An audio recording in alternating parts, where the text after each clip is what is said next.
Northwoods Baptist Church. What an exciting chapter this morning, Acts chapter 27. And after Paul was sent, he was sent to Italy, and the means by which they traveled, they couldn't jump on a train or fly in a plane. They had to take a ship, and it wasn't a luxury cruise liner ship, it was a sailboat that they would take across the Mediterranean Sea, and Paul began to be sent to Rome. And as they began to go through the course of events, they ran into a storm, and the centurion that was entrusted to Paul didn't follow his instructions and didn't follow the directions of God that God had given Paul, but instead listened to the counsel of the captain of the ship, and because of that, they ended up lost in the sea. And as they were out in the sea, they were out there for at least 14 days. It says many days, so it was 14 plus 3 at least, and many days is what it calls it there in the passage. And it's just amazing to me how desperate they were. And you can see how desperate they were in verse 15. They got so desperate, we let her drive. Okay, I'm sorry, that was a bad joke. I'm in a desperate case whenever I hand the keys over to my wife. But we're digressing here. Either way, in chapter 27, what I find amazing here is after 14 days of being in fear, of not seeing the sun or the clouds, of not knowing where they were at, 14 days of despair, 14 days of worry and concern, and they'd been fasting now many days, it says, that Paul has a vision, and he tells them that God has said that everyone that remains on the boat will arrive safely to shore. And there's a promise given by God that those who stay in the ship will be safe. And the promise is given by God. And after the days of fasting, the 14 days of fasting, the day before they were to be at shore, verse 35, and when he had thus spoken, he took bread and gave thanks to God. And I love what Paul does here. Whenever they begin to break the fast, he takes bread, says, hey, take meat, take food, we got to eat. And he stops and he gives thanks to God. Now keep in mind where Paul is at and who Paul is among. He is in the middle of a boat with sailors and with soldiers. They've gone in prisoners. They have gone for 14 days, at least, as many as 30 days. They have been on this ship. The ship has been tattered and torn. The tackling, the ropes, the extra ropes have been thrown off.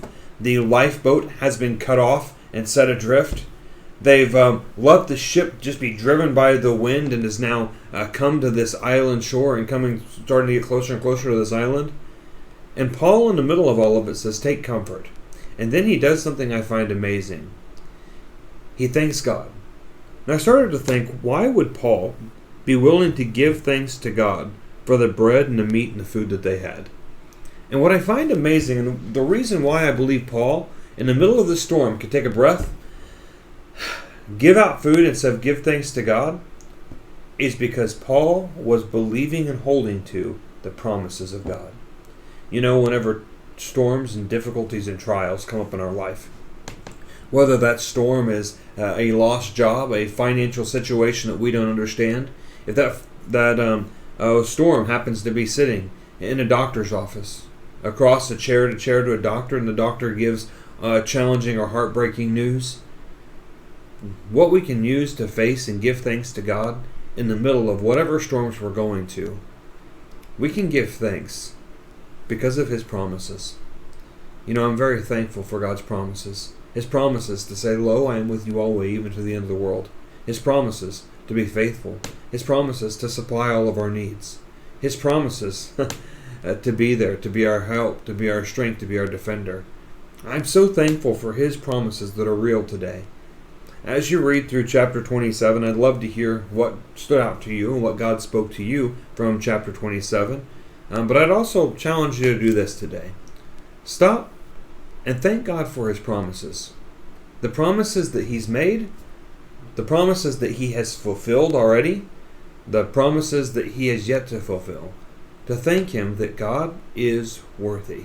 To thank Him that we have a God that keeps His promises and loves His people. Paul was able to thank God in the middle of this horrible, awful situation when their life was in danger and the mightiest and strongest of sailors and soldiers were terrified. Why? Because he was able to hold on to the promises of God and he believed them to be true. I'm thankful we can do that same thing. We can hold to and believe God's promises for ourselves because our God loves us. Thank you so much for tuning in, being a part today. We'd love to hear once again from you, either in the comments or you can send me a message directly. We're looking forward to reading Acts chapter 28 tomorrow, and that will conclude actually our thoughts from quarantine from Acts as we go through the gospel here. Not the gospel, the book of Acts. Thank you once again for tuning in. Lord bless you. Have a wonderful day.